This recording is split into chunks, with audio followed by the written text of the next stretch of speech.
Thank you all for coming. My name is Scott Holcomb, and I am a state representative for District 81, which is just north of this area. And then with me tonight is Representative Michele Henson and Representatives Margaret Oliver. I apologize for starting a little bit late. I think everybody experienced, or likely experienced, some degree of traffic, so we wanted to give everybody an opportunity to get in before we get started. But we'll move swiftly. The plan this evening is that Representatives Oliver, Henson, and I will give you a very quick overview of what's taking place down at the Capitol in terms of the legislative session. And then after that, we have State Senator Elena, who served on the legislature's overall review and study of incorporation and annexation, and she can share with you some of what was learned throughout that process. We will then have some presentations on a specific topic, which is the potential annexation of parts of unincorporated DeKalb into the city of Chamblee. And we have speakers about that, and we will introduce them to you and let them speak with you. And then after that, we're going to give you all an opportunity to provide comments or questions. And we have microphones set up here just for that purpose. So before I go any further, I want to just thank the people that were critical to putting this together. Mr. Robert Williams, who is the principal here at Lakeside, who was incredibly gracious in letting us hold this meeting.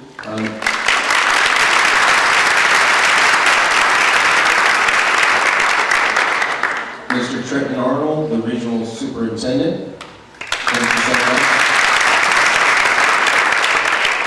And then my chief of staff, Anna Bromowitz, and Carol Stern from Mary Margaret's office and staff. And then we had a team of wonderful volunteers who will be walking around helping as well. And so if we can give them a round of applause because they did that.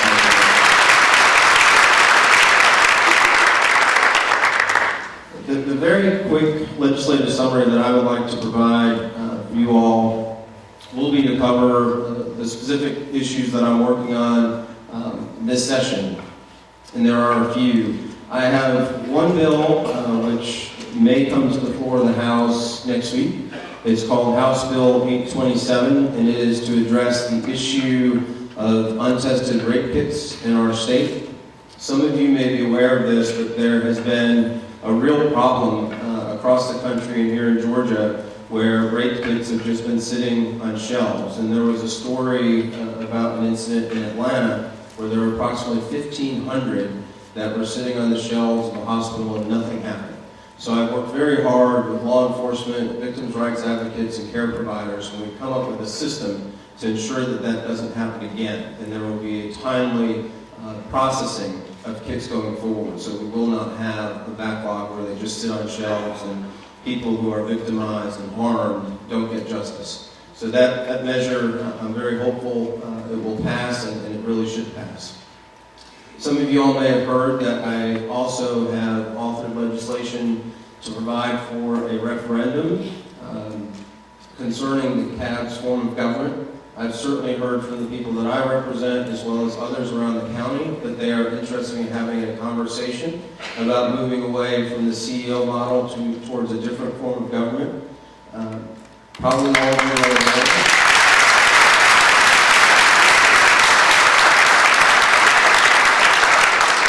So I take it you all like that idea. I think everybody is aware that of the 159 counties in our great state, DeKalb is the only one that has this form of government. If everything was working perfectly, we wouldn't have to examine structural issues of how our government is organized, and I think it's appropriate to do that. So the proposal that I put forth is to have a chair which would be elected by the voters. There's two ways you can have a chair, either elected by the board or by the voters, and I think the better choice is by the voters. And then there would be a professional county manager. There is a person who has a similar role now, the executive assistant, but it would be changed to a county manager role, which would also take on more duties and effectively have the managerial oversight from day to day running of DeKalb County. That person would have to have the requisite professional and educational qualifications, And the other big ticket item in terms of the changes are that the proposal that I put forward would have 8 commission districts. We currently have 7. 5 of them represent specific districts, 2 of them represent at large. In speaking with people, as they didn't see a lot of value in at large, but one of the concerns that I've heard across the county, not just in our area, is that the districts have gotten too big since the 1980s, since we've had such population growth. And so at 8, it would take the population down to roughly 85,000 from the 150,000 that it is today.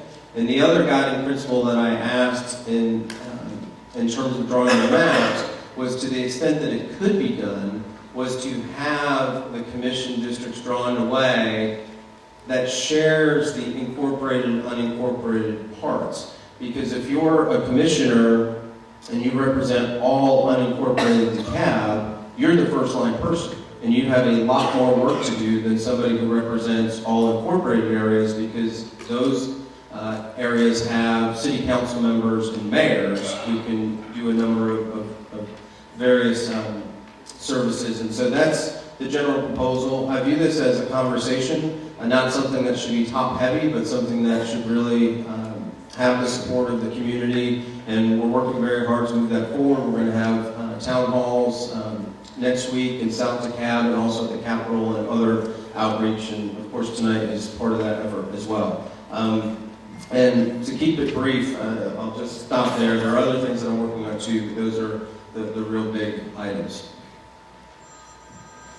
Thank you. I'm Michele Henson, and I represent the 86th House District. And that meanders around DeKalb County. It starts furthest east is Glenwood Road and 285, and the furthest west is La Vista and Claremont. So you can take, and I have 5 exits off 285.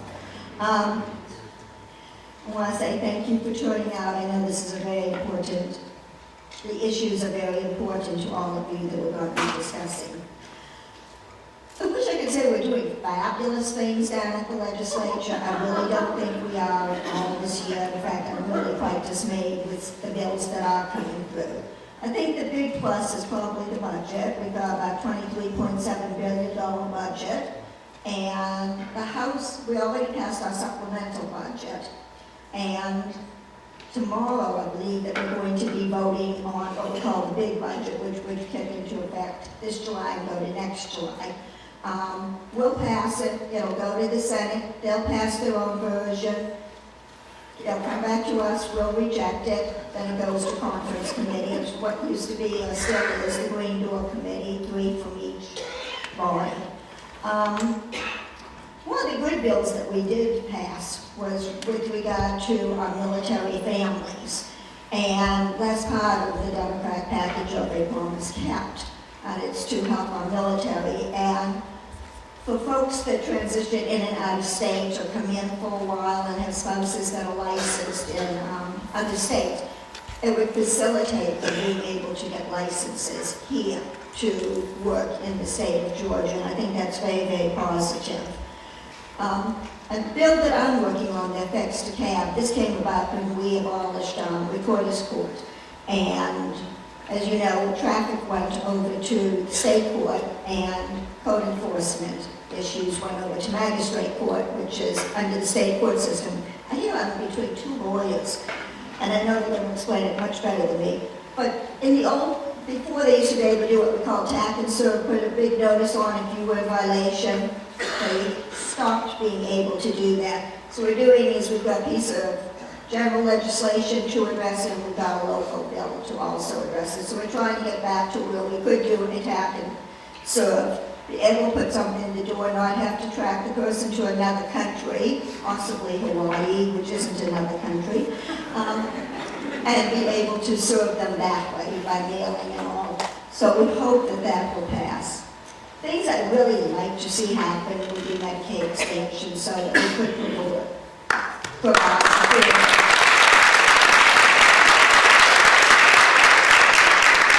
And the thing I really want to tell everyone to keep an eye on what we call the package of religious freedom bills. These are very, very important. Our chambers have come out very much in opposition. The tourism industry has nobody seems to be listening to them. Negative things, when there's a perception and all of that, is really a money loser. And I just talked to Stone Mountain Park today. They lost a major conference, the Federal Reserve Bank, over the issues going on there. They've lost over $1 million in revenue. So there is a direct effect. And I'm going to just say, stay tuned. Thank you.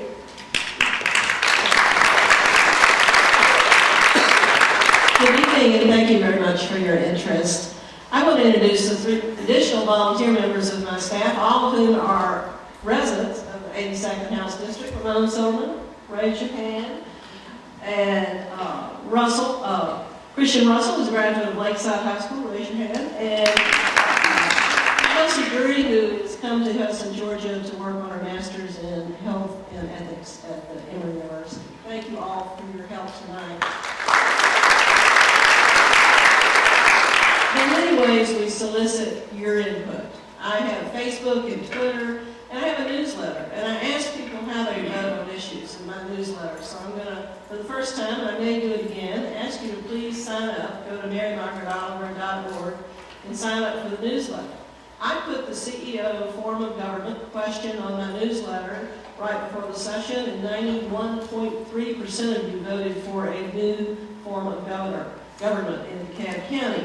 And in part based on that vote, and in part based on what is a general dissatisfaction with the CEO form of government, and our need to have a new brand in DeKalb County, I've joined Representative Holcomb in that effort. What's interesting and smart about this effort, it's his idea, is that it will not be implemented immediately. We're going to have new candidates and a new CEO elected this year, 2016, and the change form of government will come over time, so people who may elect this summer, this fall and summer, will serve their term. But it's time for this significant drill-down analysis of that form of government for DeKalb. In the other local legislation, I'm helping move today 5 bills for additional tax exemption privileges for the citizens of Decatur. And I'm also working, I handled the legislation last year for the Recorder's Court transition, and I handled some additional legislation for them. More general bills that I'm working on relate to pension legacy loopholes.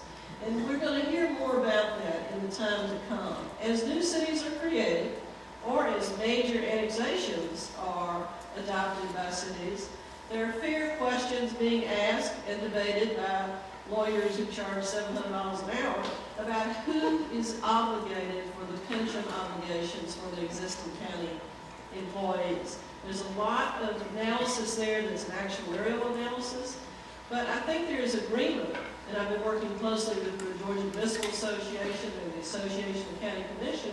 There is an agreement that citizens who were citizens of DeKalb and moved into new cities, or perhaps moved into new cities by annexations, do have a legal obligation.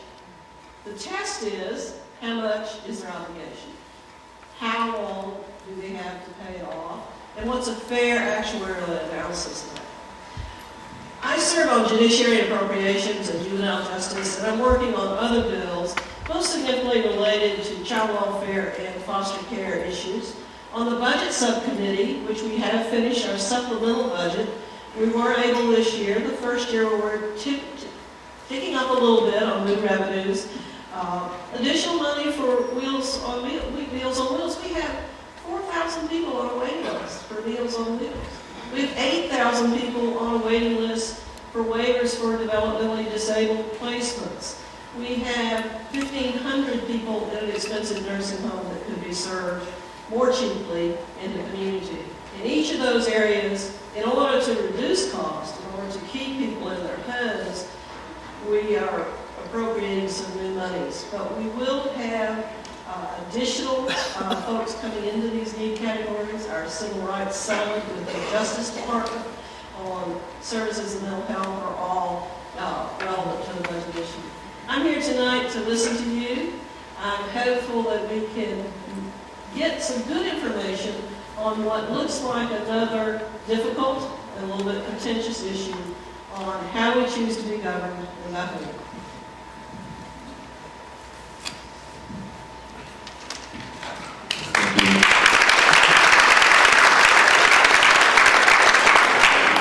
Now I'd like to introduce Senator Elena, who will, with exquisite clarity, explain this process to us.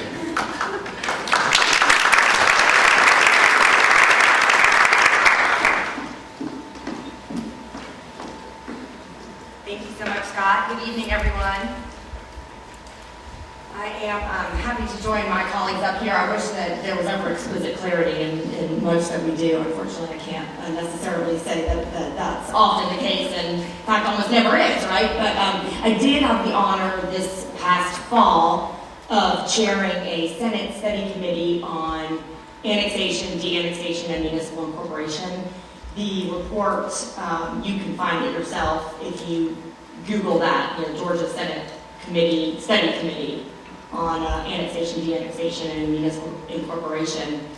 And we did have some findings and some recommendations that would change the process that we've been going through to create new cities in Georgia to a certain extent. And we also made a few recommendations about annexation. Some of that legislation is already pending, but none of the recommendations have yet been enacted into law. Our study committee was made up of 5 senators. As I mentioned, I was the chair. Senator Miller from DeKalb was also on the study committee, as well as 3 other gentlemen from around the state. And all of our recommendations were unanimous. We didn't include anything in our report that we did not all feel was a good thing. So I'm just going to briefly tell you kind of some of the major recommendations that we put forth. Number 1, some of you know that in the process to create a new municipality over these new cities that we've enacted in Georgia since 2005, a feasibility study has been conducted by one of the 2 academic institutions, the Carl Henson Institute of Government at the University of Georgia, or the Andrew Young School of Policy at Georgia State University. That has not been a requirement that's been codified in Georgia law. That instead has been a rule of the House of Representatives Government Affairs Committee that Representative Oliver has served on for many years.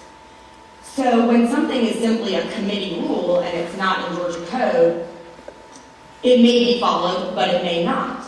And if it's not followed, then there would be no recourse later to say, hey, the committee did not follow its own rules, and therefore this proposal, this legislation to allow a new city to go to referendum is suspect. I mean, that just is not the case with something that's only a rule adopted by a committee.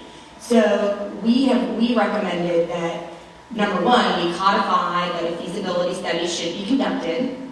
The feasibility studies, the way they're set up now, they look at, number 1, the services that the proposed municipality intends to offer, and number 2, are their revenues sufficient to cover those services? That's the only inquiry. It doesn't look at the impact on the county or anything else. So we recommended that we codify that, but we recommended that it be broadened, and that these feasibility studies for the first time also look at the impact on the county, and it's important for voters to have information. And when you only focus on that very narrow question of what services will be provided and will those revenues be sufficient, you can certainly generate a proposal for a new municipality, and I'm going to get to the annexation in just a second, they're related, so that's why I'm going through this, where those 2 things match up. You can draw it that way, that makes sense. So not looking at the impact on the county leaves the population without all of the information relevant to make a decision about whether or not they want to proceed to form a new city. We also recommended that the impact on existing cities also be part of that feasibility study, as well as the impact on school systems if school systems were impacted. And school systems are more likely to be impacted through an annexation. There are about 30 independent school systems in Georgia, non-county city school systems that were grandfathered in before the Constitution limited the number that we can have. Decatur, of course, is one. City of Atlanta is one. So when you talk about annexations, and as we talk about new cities, we also talk about annexations. School systems are impacted if areas join areas that have a municipality that already has a school system. So we recommended that all of that information be in the feasibility study to enlighten the public. And we also recommended that it's typically taken 2 years or more for a new municipality referendum bill to work its way through the General Assembly. We recommended that that also be codified so that you could have a feasibility completed in the first year, and it gives the people time to hold meetings and discuss. For annexations, we recommended that any annexation that was more than 20% of the existing population of the existing city should also have a feasibility study to go along with it that would also give the same information. Because again, we just unanimously felt that that would be good policy. As a matter of fact, some cities already do that. Avondale Estates has a annexation proposal that their city council has worked on. It's small. Avondale Estates is already a small city, and this is a small annexation proposal that they're actually not even trying to push forward this year, but they, in and of them, on their own accord, because their citizens asked for it, they have gone out and gotten an official feasibility study. So the two other things really quickly that we recommended that I think are a big import is that we did recommend that we no longer do quote-unquote city-light cities, because under the Georgia Constitution, a city is imbued with all the powers of a city, and you can't really limit that in a charter. So we did recommend that, and we also recommended that it turns out that you can't really do a millage cap. All these new cities, I mean you can, but not at the level that all these new cities have put in their charters, which is sort of about what the county taxes were, or maybe a little higher, to just sort of try to say, look, if we ever are trying to go past the millage rate that the county is currently using, we'll have to come to you first. And, on advice of our General Assembly lawyers, they said the city council has the home rule power to change the millage rate cap themselves. So if you're going to put that in a charter, you need to also include language that says, FYI, the city council can just take that off if they want to, and they don't have to ask the voters. Now, of course, they might want to ask the voters if they felt that it would be politically not a good move for them to do it without asking the voters. But it is not an actual legally enforceable requirement that they would go to the voters. So the city light and that millage cap change are actually, we've only done 2 city lights, Peachtree Corners and Tucker. But the millage cap has been, I think, in all of them, all the new cities since 2005. So with that, I'm going to hand it back over to my esteemed colleagues. And please feel free to contact me if I can answer any more questions for you. You can get me at elena@elenaparent.com. Thank you all for being here. I always think we have the best constituents in Georgia. So thank you.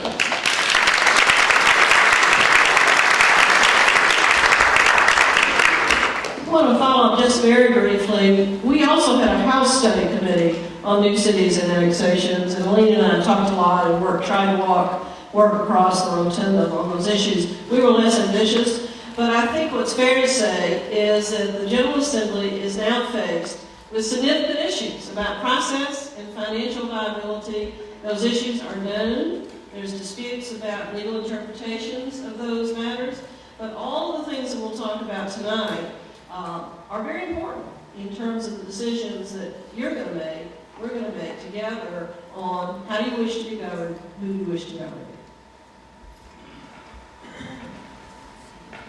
All right. The next part of our program is to hear about the annexation proposal. And so we're going to hear this evening from Ben Shackelford, Michael Gross, Marjorie Snook, and Joyce Glucksman. And they will each get 3 minutes to speak with you and to address why they're either supporting or not supporting this potential annexation. And we'll start with Ben.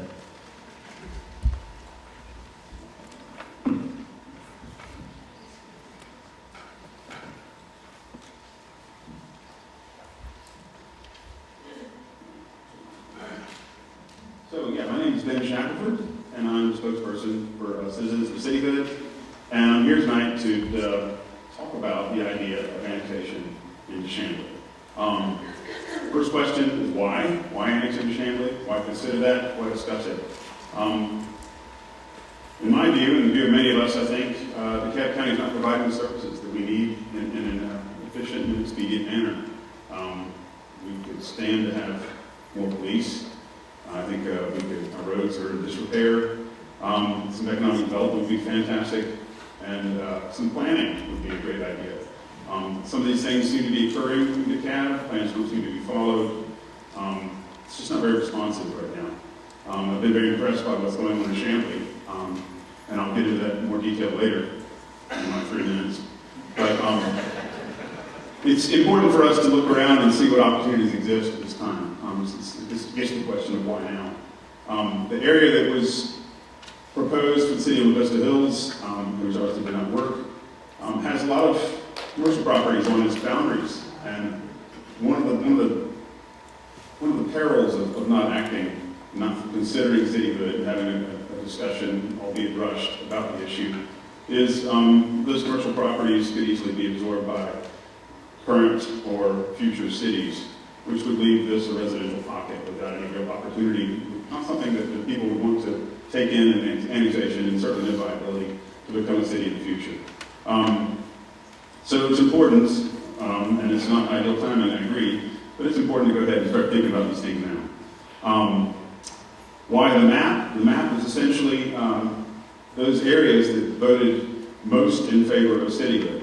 Not all of these areas, not all areas voted for cityhood, but these areas were 65% in favor of cityhood in the November election. That's the logic that went into this map. Chamblee is a wonderful functioning community. It's been great going over there and seeing their city council work. I really appreciate the city council and the people of Chamblee entertaining this notion. I know there's not any kind of overwhelming groundswell of support for it. This is a great time to continue discussions, and I really think that if anyone in this neighborhood would have to go over there and see how well they handle things like zoning and with what measured and careful consideration they put into the issues that they're facing in their community, I think you really realize what we're missing out on right now in this area. And I invite you to go to a zoning meeting in DeKalb County if you don't believe me. So I think this is a great opportunity. I appreciate you guys showing up tonight, and I'm looking forward to answering questions and sharing ideas, and thank you very much for your time.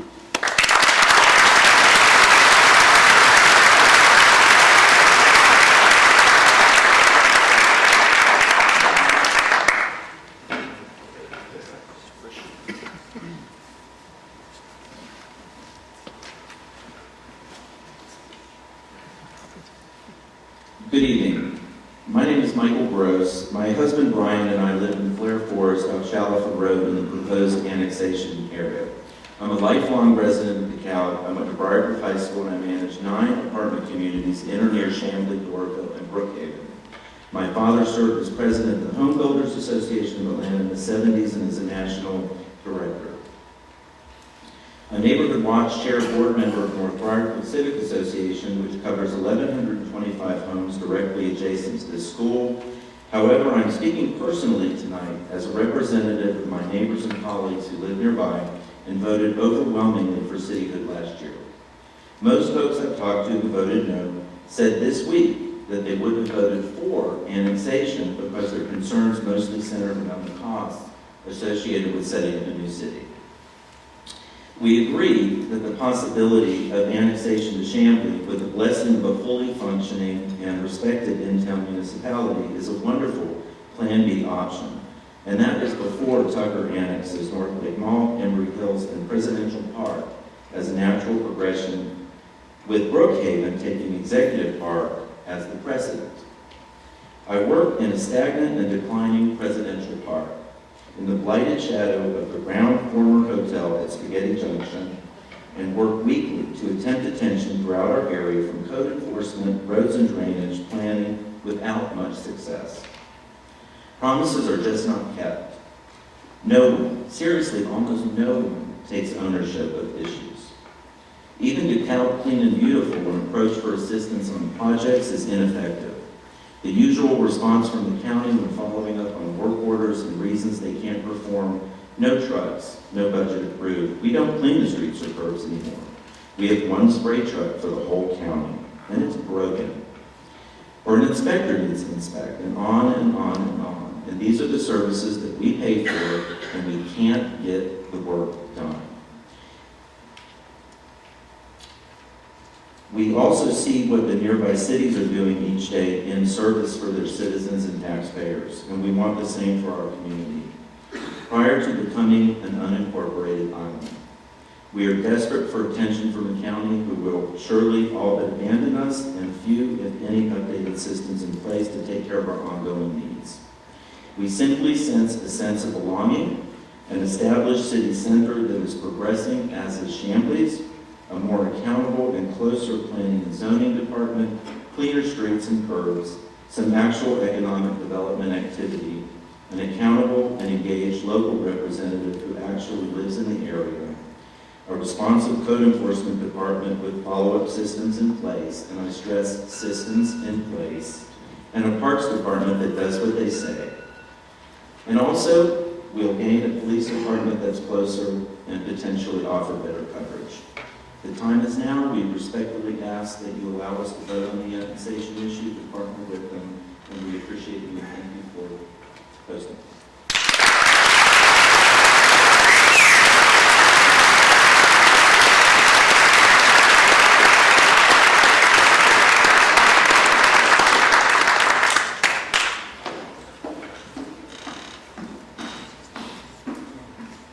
Hello, my name is Margaret Snook, and I'm with DeKalb Strong. We were the group that ran the No campaign on Melissa Hills.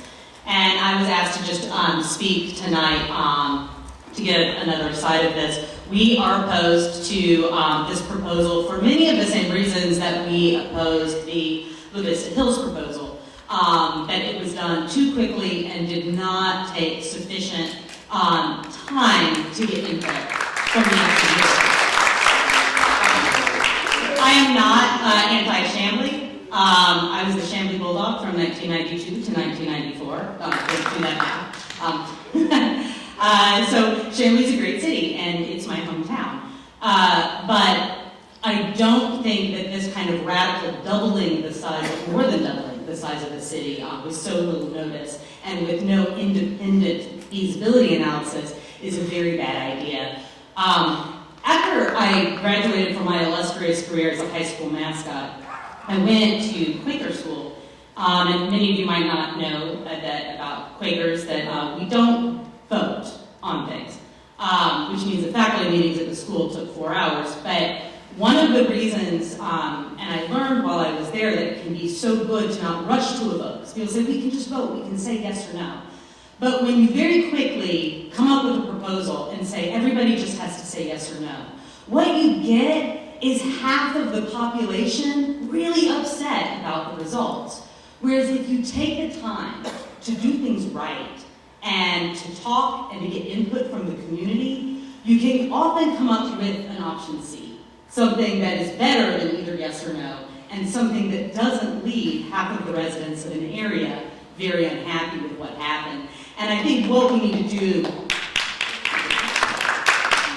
what we should do as we go forward is take more time, be more collaborative, get more input from residents. I mean, last I heard there were 350 people who had signed a petition that they wanted this. That's less than 3% of the people who voted in the last election and less than 1% of the people who live in the area. I don't think that that is enough consensus to rush this to a vote. And I think that there may be, we can come up with a much better plan for addressing people's issues if we take more time. And in closing, I just want to be very clear, there is a lot of times a lot of fear and anxiety about annexation, and the way it's talked about is if, Tucker can come and grab Northlake. That's not the way that it works. The cities can't just annex areas because they want to. They can only do it if the businesses themselves want it. And businesses don't get a voice when there are votes. There was throughout the process. So I just thought that should be clear that annexation, it could only happen if the businesses wanted to do that. It's not something that could be done to them against their will. So thank you.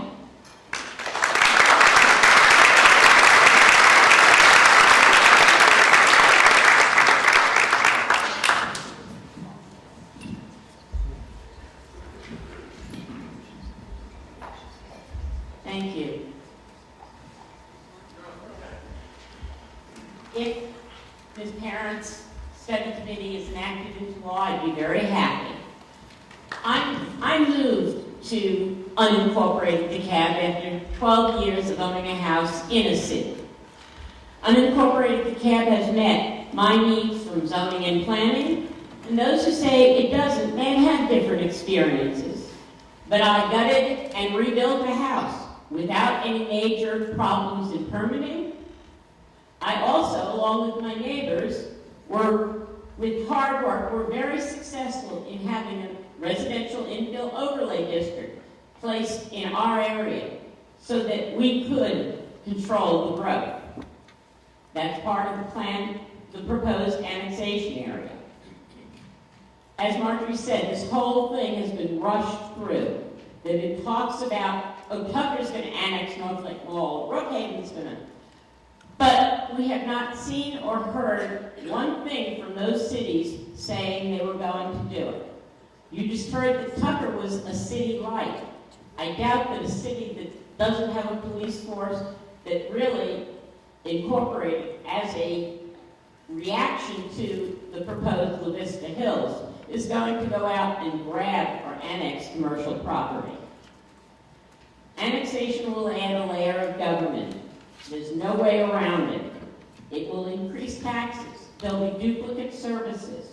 We'll still need a court system, regardless of the fact that DeKalb has one, because there'll be concurrent jurisdiction on things like misdemeanors, shoplifting, etc.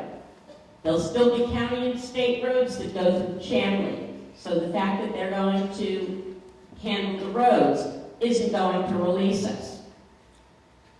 I think the problem without a feasibility study by an independent agency or school is that no matter how they try, there's always confirmation bias. And this is not a slight to the officials of Chamblee, but inadvertently, they're going to double their scope of power. They can't but avoid this confirmation bias. We need an independent study. Because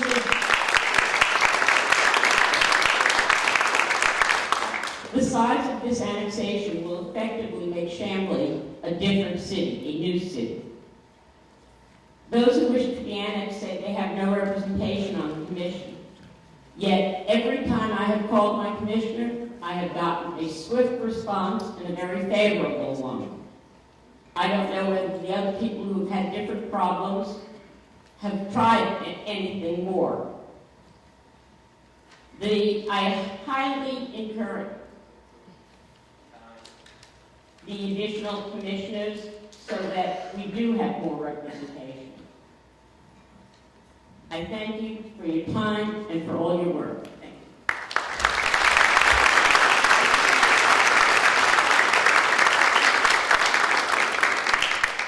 All right, thank you, everybody. And to just try to set the table a little bit, and I think folks already know this, to just go through it very, very quickly, is Chamblee's current population is, I think, in the high 20s, 28, 29,000. The proposed annexation area, there's maps in the back, would be approximately 34,000, so more than the existing population.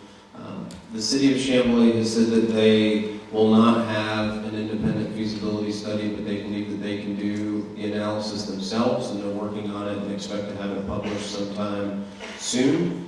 And I think in terms of the annexation issue, it is an unknown. I think that is one of the major factors that is pushing the effort of having this conversation, is because there is a concern that if we don't talk about this now, it may go away.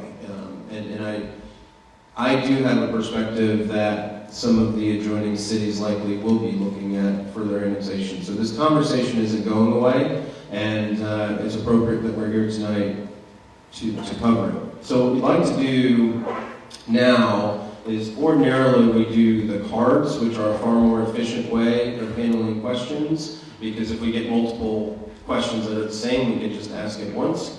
But since this has come up very quickly, and candidly the public hasn't had a chance to speak and to have an opportunity to express views, we're going to let you speak tonight. So we have 2 microphones up at the front, and what we're going to try to do, hopefully it works, is to have those who are proponents to speak on your right, those who are opponents to speak on the left, and we'll just alternate back and forth so we can hear different views instead of having maybe 10 of one and then 10 of the other. And so if you're interested in coming down, please do so. And then what we would ask is that you provide your name, where you live, and whether or not you live within the existing city of Chamblee, whether you live in the proposed annexation area, or whether you live in the other part of DeKalb. And it will give us a sense of where you are. And then if you can ask your question, limit it to 2 minutes, and then we have the speakers here or those of us from the General Assembly, and we'll certainly do our best to answer your question if you have one, but you're also free to just make a comment. So if you'd like to make a comment in your time, please do that as well. Oh, and I forgot one other piece of information. We are passing out surveys to help us gauge where the public is. We are passing out surveys now, so if you would please fill them out and complete them, and then we will have individuals who will be walking around to collect them. And those will be very, very helpful to us to just get a sense, besides your public comments, of how people feel about this proposal. So we have people lining up, so let's go ahead and get started. So, my name is Glenn Holcomb. I'd like to clarify a couple of statements that Ms. Snook made and then ask her a question at the end, perhaps she can answer, and then make a comment about it. First of all, she said that the property owner, that the businesses would be the ones to request. That is actually not factually correct. My understanding of Georgia law, please correct me, Scott, and no relation, by the way, is that it would be the property owner, not the businesses, correct? The property owner would make the request. So not the business owners. It would not be every single business owner individually for North Lake Mall. It would be the owner of North Lake Mall. Okay? That is the case. And why would they go after it? Simple. Tax dollars. Money. So they would be stupid to not annex. Tucker would be stupid not to annex this stuff. It would be completely contrary to logic for this not to happen. So please, just keep that in mind. Also, the other issue is, that I would like to point out, is now, all of a sudden, to DeKalb Strong, these feasibility studies are so important. However, when it was done for La Vista Hills, they called into question and said that it was wrong, and Carl Vinson Institute didn't know what they're doing, UGA doesn't know what they're talking about, over and over.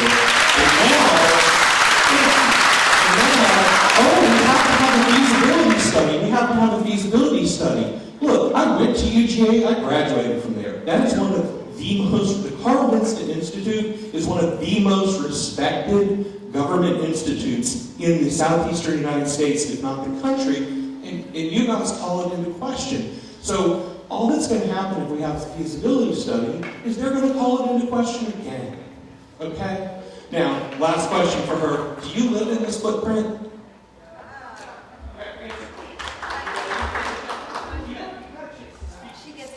Wait, you're asking a question, so I'm answering it. Okay, so I live. You need to say that.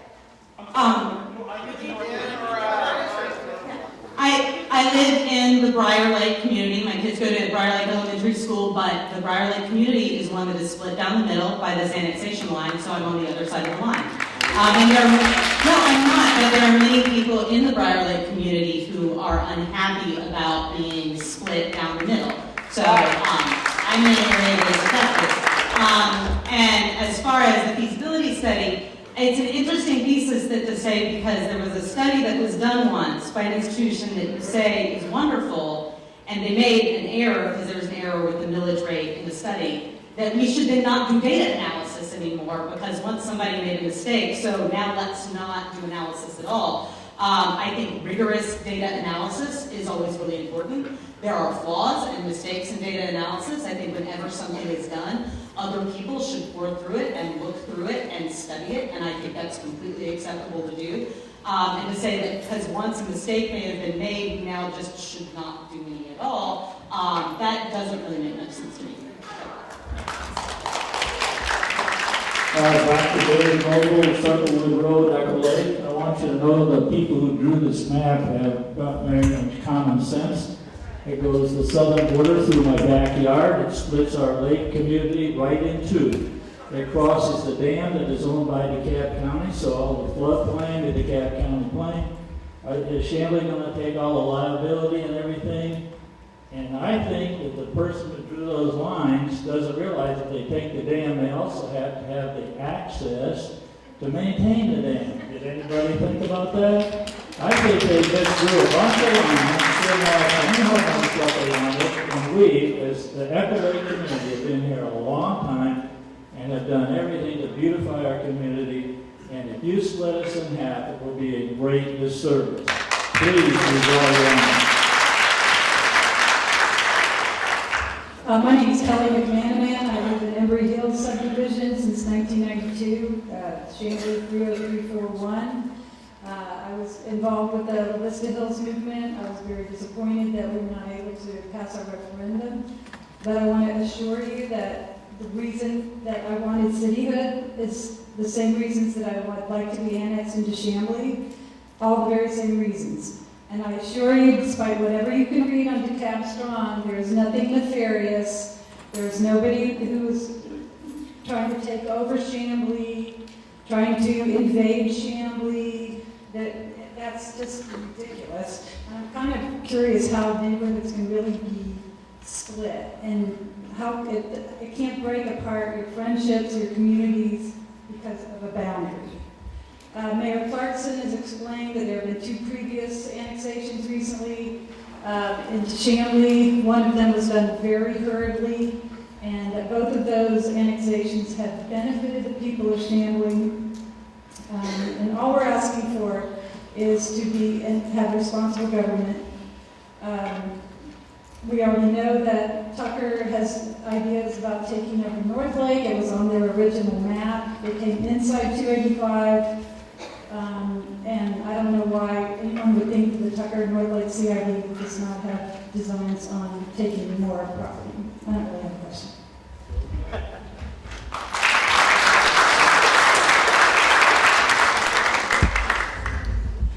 Hi there.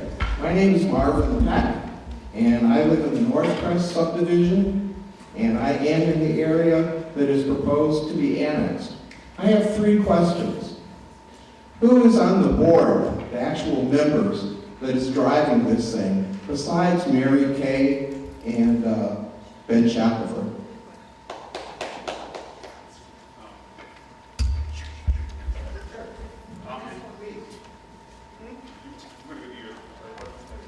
Oh, yeah. Okay. Yes. All right. My questions then for Ben, who else is on the board besides Ben, and I'm pretty sure Mary Kay is on it? The second question is, why was the line drawn to sort of the southern border of this thing the way it was. Because I find it very peculiar that it just comes down to the point where Mary Kay's house is. Now maybe that's just a coincidence. I don't know. It looked a little suspicious to me. And then my third question is, before we leave here this evening, could we just take a hand vote that says, of the people that are here in this room, how many people are for this annexation? How many are against it? And then how many people just don't know at this point?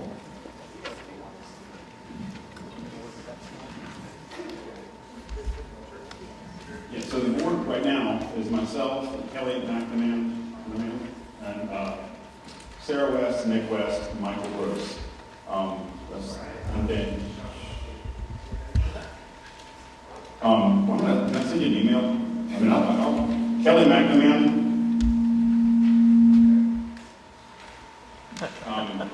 Sarah West, Nick West, Michael Gross, and Dan Shapsall, and myself. Shapsall. And the other question was about the map. The southern border of the map was drawn, unfortunately, down Fire Lake Road, apparently. Because when you're providing services, it's best to use what's more or less a major road. As we indicated, the meeting we had, I don't know if you see the video, that we're certainly open to adjusting that, to changing that. A lot of good points have been brought up. And I think that we just need to have input from people, organized input from people. If this moves anywhere else, we move forward. So we can adjust this map to suit whatever needs we have. It was drawn along Briar Lake because, and through Echo Lake, because that divides school districts. And Briar Lake divides some school districts. Oak Grove is actually the first street on the right of Briar Lake, which is great. So it does divide, thank you, it does divide some school districts, and it unfortunately provides services you need a major road, and rather than run the boundary through subdivisions or people's backyards, it's left.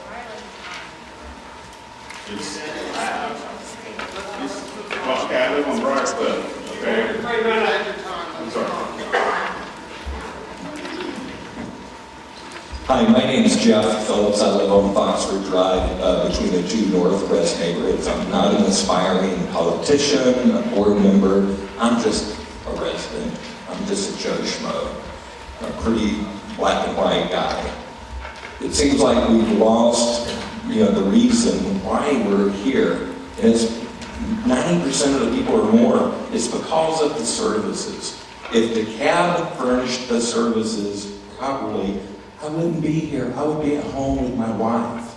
And why people want to live like with this and say, oh, we're going to fix it. But I haven't heard anything from DeKalb Strong say how they're going to fix it. They've been saying that for 20 years. So I'm going to give any specific examples.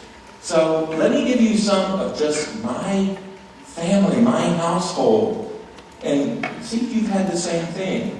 The water department, a couple of months ago, paid my bill. I paid them electronically. So I know they're getting them. I get a late fee. I call after a few calls. You need to really send it in about a week early for us to process it. Okay? And then a couple of years ago, they send out a letter saying, oh, we're hiring all these new people. Come to this forum, town forum, at Tucker High School. Well, it's kind of hard to attend when I get it on a Wednesday and the meeting was the week before. I called the assistant CFO, per the instructions on the letter, and he didn't return my phone calls. Trash. The new bags for the recycling, containers. They don't fit. Somebody came up with the big new trash cans. Did they think that maybe elderly and some people couldn't handle that big thing? Well, they've got wheels. Speed humps, can't get a call back. Permits. My wife is a commercial interior designer. She can't get a call back.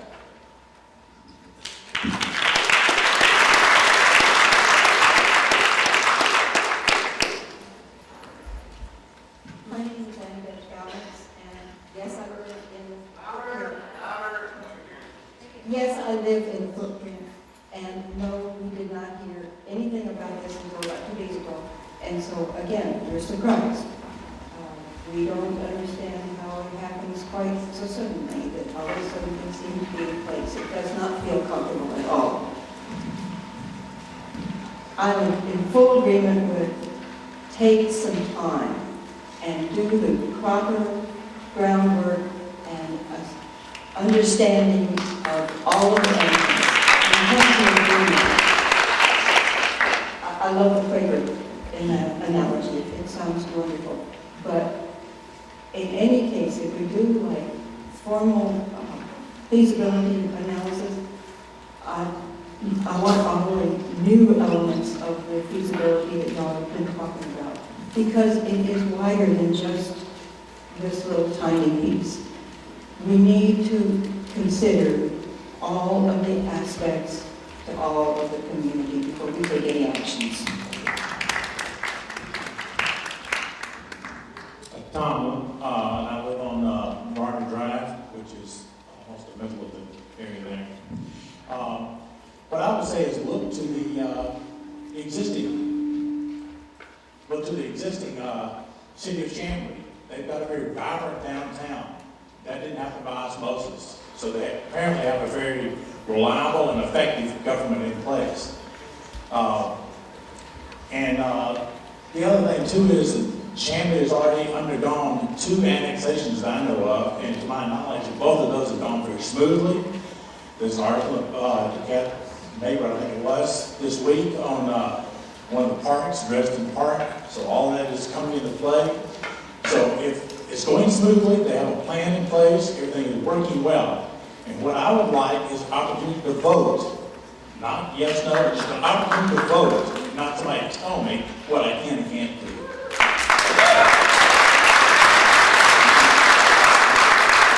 My name is Jessie Hayden. I live on Blackwood Road. I have a morbid fear of public speaking, so if I faint, call 911. I'm not an aspiring politician. I am an aspiring stand-up comic. I am just outside of this footprint. I'll be in spitting distance. I'll be able to spit from my house to Chamblee if this goes through. My question is actually for the legislators here, and Elena, I want to thank you for the explanation you gave, because that, I've been having so many questions I want to address, and you did such a great job clarifying that. My question is, has anyone looked at the long-term viability of these light cities? My husband is a Flanigan, and we heard, I can't remember his name, the man who designed the Beltline for Atlanta came and spoke on his club recently, and he talked about how these light cities don't have, they won't stand the test of time, that they just won't be viable. So I would like someone here, a legislator, to answer that. What do you see, 50 years from now, will these cities still be here?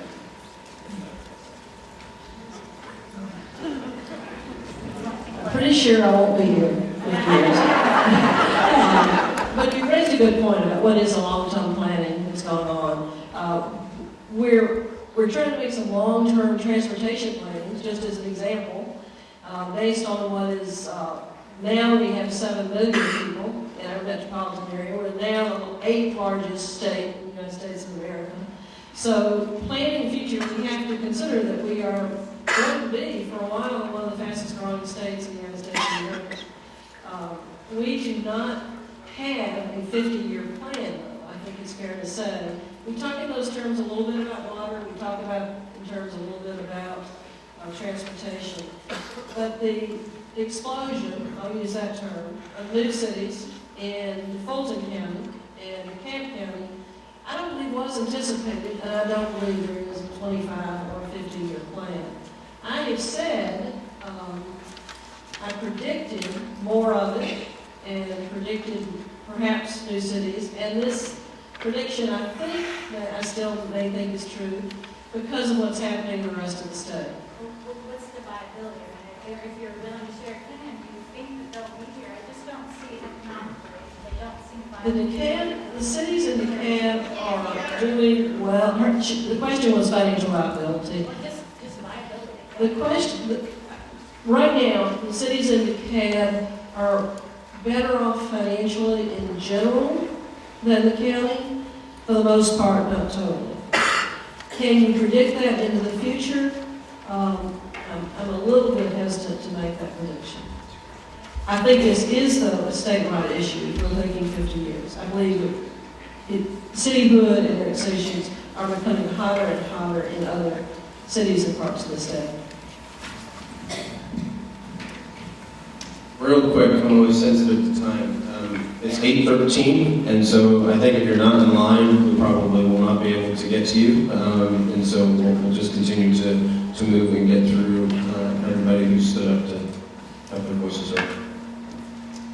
I wish you had a middle mic, but I came to this side.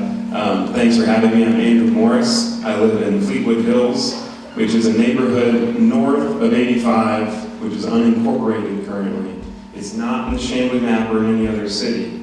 I'm speaking on behalf of our neighborhood association, and if the Chamblee annexation goes forward with this map, we will become an unincorporated island. Along with, there's actually some neighborhoods further north as you get towards Doraville that are all unincorporated areas. As a Notre Dame educated lawyer, I of course went and looked at all the laws on these things to figure out how does this happen, what does that mean? And there's actually a law in the books, it's Official Code of Georgia 36-4A, which says you can't do an annexation which results in the creation of an unincorporated island. So the question is, interestingly, that statute is specific to annexations, not to new cities. So I think the map of the Vista Hills as a city would have been lawful. But the map as proposed, because this is an annexation, which the law treats differently, it can't proceed with this map unless the legislature makes an exception from the statute for this annexation. So what I'd like to ask the legislators or Ben, if anyone's given consideration to these unincorporated islands or that statute.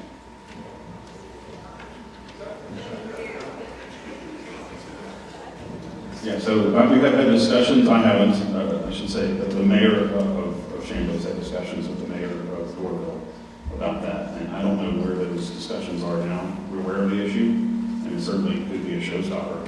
But, you know, I know that issue of the two pockets that are currently unincorporated is something that is known and is being worked right now. I don't know where it is though. Hi, my name is Sue Ann Brenner, and I do live in the proposed annexation area. I came to get information tonight, but it was easier to climb over people on this side, so that's why I'm at this microphone. I came to ask a question of the mayor of Chamblee. Is Mayor Chamblee here? I'm back here. Oh, great. I wondered how much money is available in Chamblee for green space and parks acquisition at this time? I don't know the budget. I don't know that answer that question. Okay, thank you.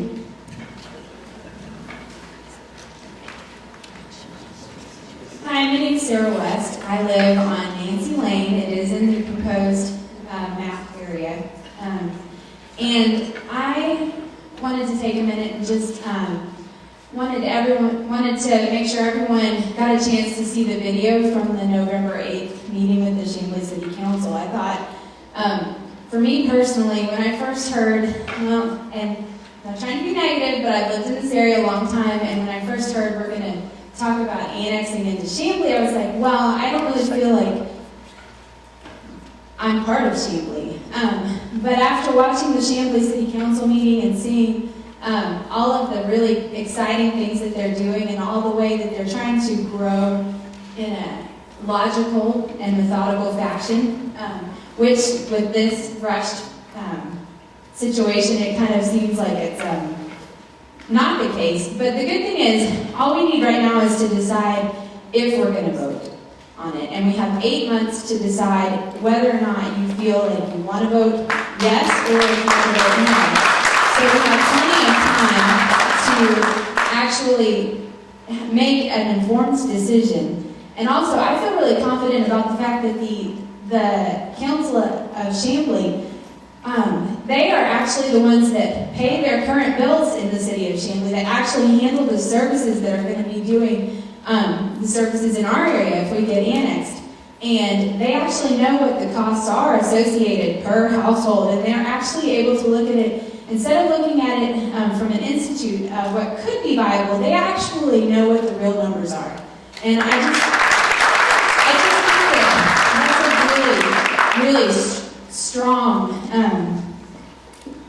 basis for that, and to be able to make that decision. They also said in that meeting on the 8th that in order for this to be considered financially viable, that nobody's taxes will go up. So that is crucial for it to even be considered.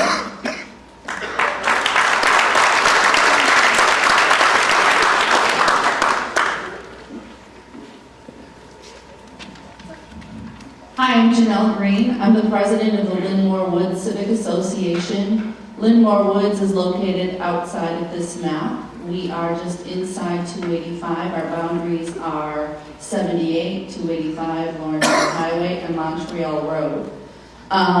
We're deeply concerned about this annexation and what its impact economically on Central DeKalb.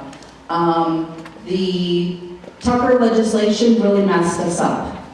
When Tucker was allowed to come inside the perimeter and cherry pick all that commercial for their tax base, then we had the Executive Park annexation come over and coming into Central DeKalb and taking all of that money.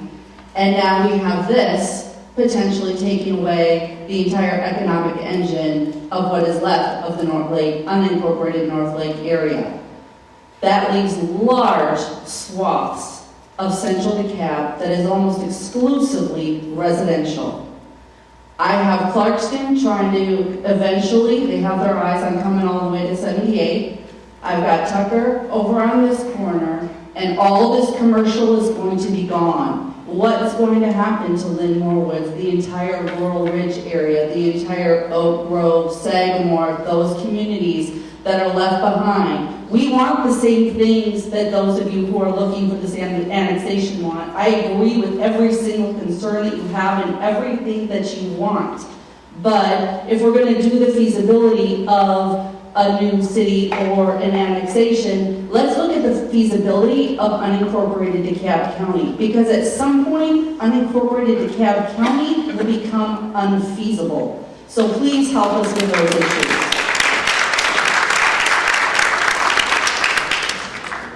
I'm Billy Sharon. I live on Sherbrooke Drive, which is in part of the area, the footprint that's considered for annexation. I'm interested in the opportunity to be able to vote on annexation. One is because I think we desperately need better services than we're getting in DeKalb County. Just a personal thing that I had last November when our water sewer system we had to have totally replaced, and I had a contractor to come. We could not get DeKalb County to come out for 3 days to come and to sign off on it. They did not work on Friday after 12 o'clock noon. They did not work on Monday after 3 o'clock. And they said they would be there at first thing Tuesday morning and came at 1:20 in the afternoon, and my contractor had to sit there and wait for him the whole time. Of course, his question was, are you going to pay for my time? And you know what DeKalb County said. That's just one example. I decided to educate or try to educate myself about Chamblee when this question came up a couple of months ago. And I have been looking at the Chamblee website, reading about their services. I urge you to do so, find out what they're about. I went to their executive work session last week, and again to their session, their regular monthly council meeting this week. I have been very impressed with their mayor and their council members. They have been knowledgeable about what was on the agenda. They had done a lot of background homework. They knew the appropriate questions to ask. They had a lot of information. This is not just something that was done off the seat of their pants. They were very, very impressive. They have a city hall. They have a civic center. And those are two of the things that people complained about with Vista Hills. Where was it going to be funded from? This is already in existence. They're very nice. And as an aside, I have worked with Chamblee the last several times with early voting, and we'll be there in early voting next week if y'all want to come to Chamblee and early vote. But they have always been so cooperative. I couldn't ask for people to be nicer there.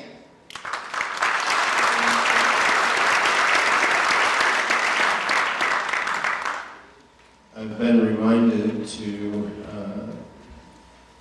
remind you all that we're collecting the questionnaires at the door. So if folks need to leave, we would ask you for those because they would be very helpful to all of us as we make these decisions. So just be sure to drop off your questionnaires and we'll continue with the speakers. Thank you.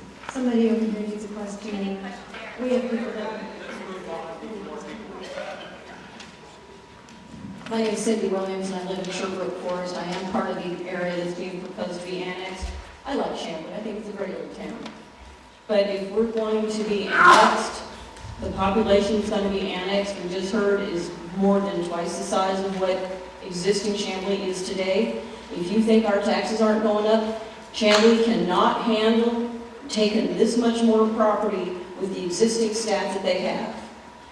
They're going to have to hire new people, they're going to have to get new office space, they're going to have to get new vehicles, they're going to have to get new computers, they're going to have to get new telephones. Oh, and then next year they're going to need a cost of living increase. So, I work for the government. I don't want another layer of government. I know what the government does. A lot of government people are really hardworking people, and I don't want to disparage any of them.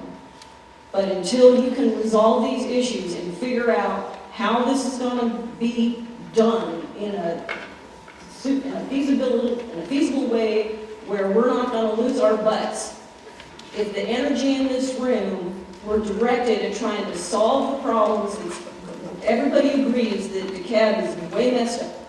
If we put that energy into trying to fix the corruption in DeKalb County, instead of trying to point the finger and say, I don't want to deal with it, let them do it, let them form a city, because then I don't have to get involved, and I'll get everything that I want, I'll get all the services that I need, and I don't have to be involved because the city's going to do it for me. That's not the way it works. Another 20 years? More people get involved. Yeah, my name is Bill Blass. I have a business in Chamblee. I live in Briarmore Manor. I helped start a foundation at our elementary school. I'm on a committee at the middle school in Henson Middle. We're kind of invested in the area. Chamblee's a great place. If you think about efficiency, go to some of their meetings, go see how many employees they have, see how their services are run. It's far better than DeKalb. But I just want to remind everybody, all we're talking about is trying to get into the legislation to allow us to vote in November. Nobody's saying, hey, we're going to vote on it immediately. You can't make your mind in 6 months, you're never going to make your mind up. I mean, there's plenty of time to look at the issues. We all agree that DeKalb doesn't really need. Potholes are horrible. A couple things on taxes. The last lady, by the way, she was great. And if you'll come to one of our meetings, we'll convince you that you're on the wrong side.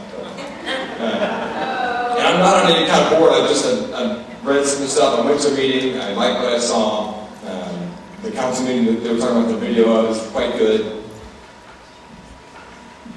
The tax base that's there today that pays for the trash and the other services that the city would assume, that money just goes to the city instead of going to the county. It's not like they're raising the taxes. The other areas that have been annexed, I think some of people's taxes actually went down after being annexed. My values went up.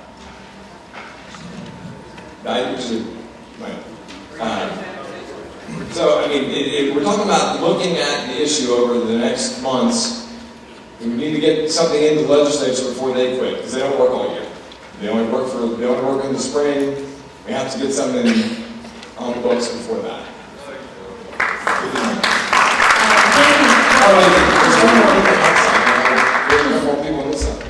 Before more people leave, I think that the vote is really a good idea.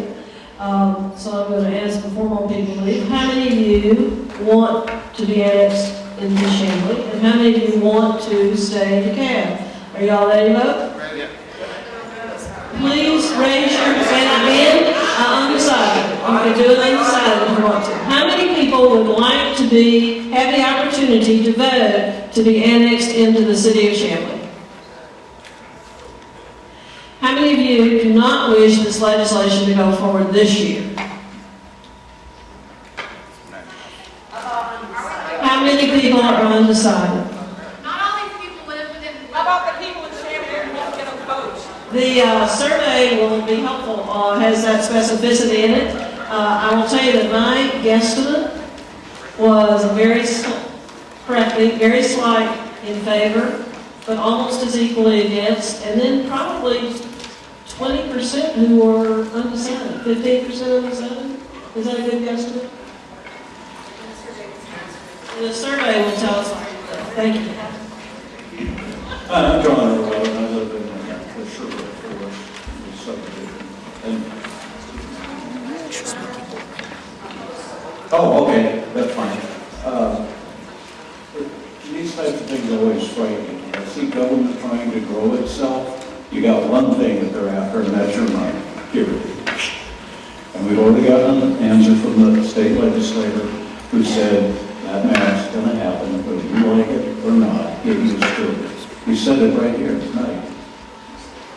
You've got terrible politics in Washington, D.C. You've got a mess in state governments. You got a mess in county government here, right in your own hometown area. And you want to add another layer of city, and then you're going to depend on them to take care of all the things that you can't. And they're not going to rush over there any faster than DeKalb County does. And if they can, they're going to have to hire a lot more people and collect a lot more revenue than the woman indicated. You got feasibility and you have revenue. Revenue is the big problem. They want to dig into your pocket, and that is the bottom line. Thank you. Hey, hold on. We get extra time. I just went 10 seconds. The only thing I didn't mention was the Chamblee police response is 3 to 4 minutes. If you look at the county's reports of how long it takes a cab officer to show up, we've had to call people in our neighborhood or suspicious people in the hood. You can't get somebody there in less than 30 minutes. Their official time is in the 20s, but for me, that's a big deal. The Chamblee has a much better response, and there are cops everywhere. Good evening, my name is John Turner. I live on Galahad Drive. I am in the affected area of this new map. I'd like to make a couple of comments, and then I do have a question for our representatives on the stage. Something I'm unclear about. First of all, back when we had the opportunity on the referendum to vote yes or no for La Vista Hills, those proposing it said, gotta do it now, gotta do it now. If we don't make the city, we're going to be annexed. So, it was on the referendum, the people spoke. The majority rules, the people said, no thank you. Right? So what do? Instead of honorably being in defeat, they sneak around and do a new map and take out all the people that would vote against them and put up a new map that says only the people that are for us now are going to try to be annexed into Chamblee. The same people that said we don't want to be annexed now said we want to be annexed. Kind of crazy. The second thing I want to say is, I don't think it's fair, it's my understanding that the people of Chamblee don't get a voice in this annexation. It's only those in the discussion area that get to vote. The other half of existing Chamblee, legacy Chamblee, has no voice in this other than to go to the representatives of the city council. Now, a comment. I drive down Shalford Road every single day between 85 and Buford Highway, down across Dresden, etc. If that's a poster child for well-maintained streets, I don't know what is. It's a terrible street, terrible. The ventilation center. So those are my comments. I don't think we'd be better off. I don't care if my pizza from Bandinelli's is in Tucker or unincorporated DeKalb. I'm going to get my pizza at something affected businesses. I want a residential area where I can be safe. Now, my question, please tell us what the process is for this getting on the referendum. I'm unclear on who gets to decide if it gets on the referendum and how it gets on the referendum. Thank you. Very briefly, the process is that a legal ad must be placed in the legal organ of DeKalb County for an intent to file legislation. 1, 2, the bill must be introduced and it must pass both the House and the Senate in exactly the same format, and then it must be signed by the governor. Local legislation requires a majority of the DeKalb County delegation in both the House and the Senate, and the referendum date will be determined by the bill that may be passed by both chambers and signed by the governor. I don't know that we could get, if everything moved forward, hypothetically, I think that the referendum date would have to be November and not July runoff date or not May primary. My name is Randall Hershey. I live in Chamblee. I've been there for 30 years. I grew up in the Henson Hills area, which is Henson High School. First of all, on the feasibility study, this is being done by our city manager. He's the ex-police chief of Chamblee. To my knowledge, he doesn't have a certified financial degree or anything like that. We might have an accountant on staff who's looking over his shoulder, who's actually doing the work.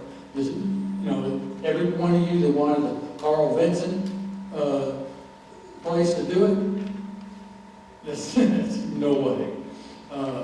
They don't want the fact that we don't get to vote. It's like taxation without representation. You know, Chamblee is a great city. Everybody takes a lot of interest in what's going on.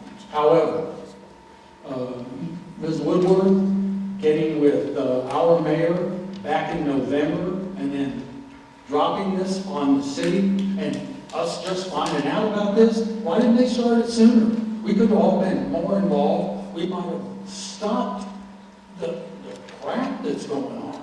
We could have done a heck of a lot better job. You know, I think they do need to change the law on where an annexation and the city annexing doesn't get the vote. It just reeks. It stinks. Thank you.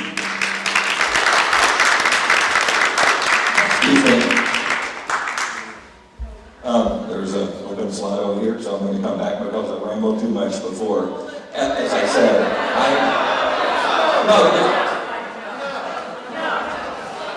Ladies and gentlemen, Excuse me. I think the line, we made a decision about cutting off the line, and while I really love the respectful. Would this lady go ahead, please? Thank you. I'm Sharon Bouchard. I live in Chamblee. And actually, this is a gentleman I'd like to address a couple points to you. You are concerned about the sanitation receptacles. They are exactly the same in Chamblee. You're concerned about the water department. So are we. It's the same county water department. We have the same problems. We have recently doubled in size after our last annexation, and we're still dealing with the growing pains. Our police station is brimming. We would have to build a second one or expand it greatly. Anyone who thinks their taxes are not going up is dreaming. I have, up until the last week and a half, felt that our city government was in fact very responsible and very responsive. However, this has been rushed through so fast. I fully understand people here want to vote. I agree with that. The citizens of Chamblee will have no vote. We have known about this for a week and a half. Our city government cobbled together a question and answer session. You can watch on YouTube and you can see how the citizens of Chamblee felt at that meeting. This is being rushed through hurriedly. We don't have any recourse. Once it's on the ballot for you, we have nothing to say. All we can do is recall our mayor and the city council who voted for this, and we will do so. If you want to join this and disunified family, vote this law. If you want to do it the right way, we can be unified and we can all work together. Thank you.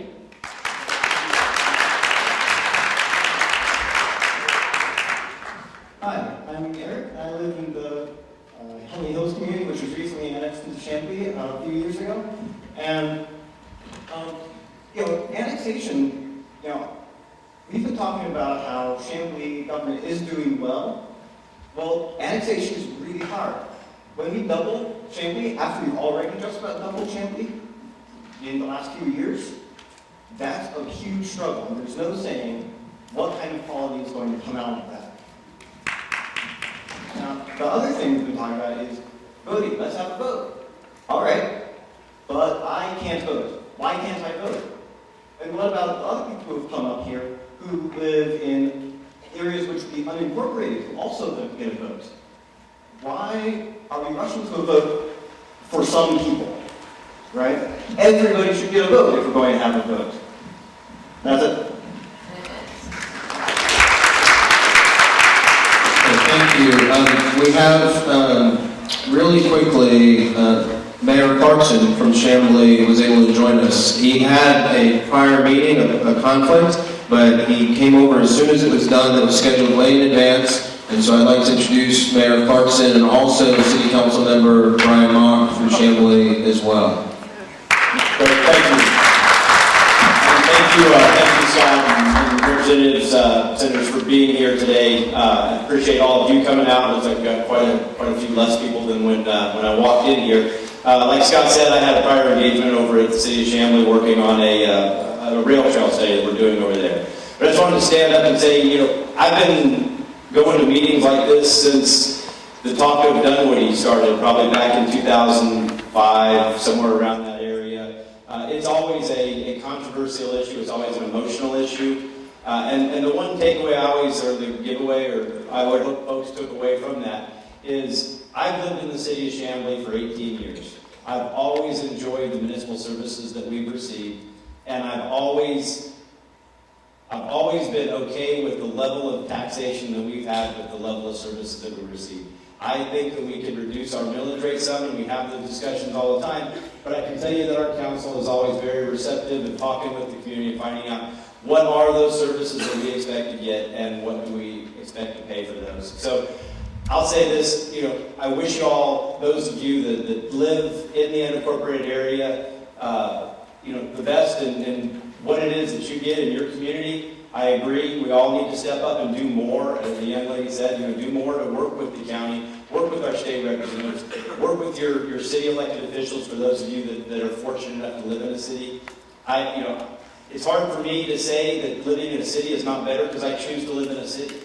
I think that that's a much better form of government, a much more closely representative form of government for a lot of the decisions that we have to make at that level. I always come up with the analogy that, the state of Georgia doesn't need a battleship group out in the Pacific Ocean, and some indicator doesn't need to be making my zoning decisions. And then somewhere in between, what are those level of services? And speaking about the roads, I just got to say something real quick about the roads. I hate our roads too. We have relied on DeKalb County for our roads for up until January of 2016, when Mayor Pro Tem Mock and others made the hard decision to say, okay, we don't have a funding source. We don't collect a tax for roads, and we really weren't paying much to DeKalb County, obviously, and they were doing nothing to maintain our roads or our signals. So we've taken that over. We continue to take over more services. We took over the stormwater system, talk about inheriting a crumbling infrastructure, but we're able to do that on a very local level, and it's something that I would never want to give up. But again, I completely understand that you all have, and you should have, the right to try to collectively figure out what is the best form of government for you. I know for me and for those folks and those that I represent that are in the city of Chamblee, that they've enjoyed living in the city of Chamblee.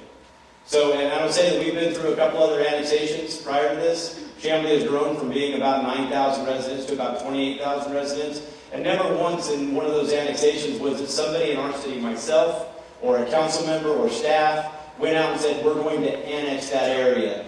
The first annexation was as a result of Dunwoody becoming a city. The second annexation was a result of BRookhaven and the folks that were left out of that coming to us. I believe that this is a situation where you have another city in Tucker that's becoming a city, and folks that are feeling left out have come and approached us, and all I've said is that we've done this before, we're willing to consider, and the council would be willing to consider it, but only if it does not negatively impact those that we already serve. Because I got a lot of really dear friends and great people, loved ones that live in the city of Chamblee, and they all have a particular way that they expect services to be delivered at a particular tax rate, and there's no way that I or anybody on our city council would be in favor of doing anything or annexing anybody that would somehow negatively impact those that we already serve. So it has to make sense for the city, it would have to make sense for people wanting to be annexed. I have to say that I'm extremely grateful to live in the city of Chamblee, and as some of you have heard me say, I call it the center of the universe, because it really is that to those of us that live there. And thank you all very much for being here.